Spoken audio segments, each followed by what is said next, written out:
I graduated from high school and I went to my freshman year at BYU. And then during the Christmas break, I filled out my papers and I sent them in, and I didn't get my call back until April, so the end of my freshman year. And then I got my call to Mexico City.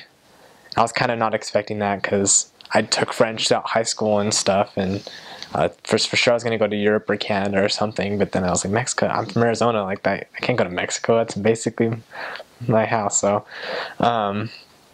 But yeah, I didn't leave until August, so I had to wait a long time, much longer than a lot of elders. So, an interesting thing was, me and all the other guys that got called to Mexico City Southeast were the first generation of American elders to get called to that mission because it was brand new.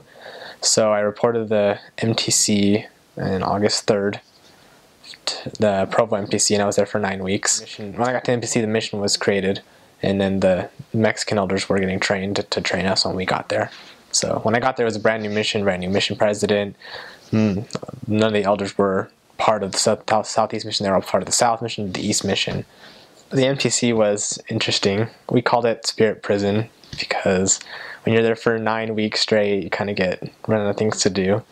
I actually wasn't a big fan of the MTC. Everyone's like loved the MTC, but I don't know. It was long. It was kind of intense. So I got there on a Wednesday, and by Friday we had to teach a 30-minute lesson in Spanish with nothing but the Spanish scriptures.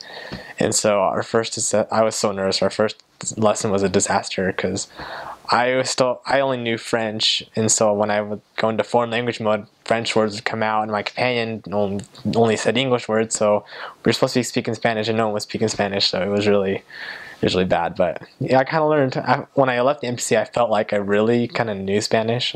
Most people, I feel like they do.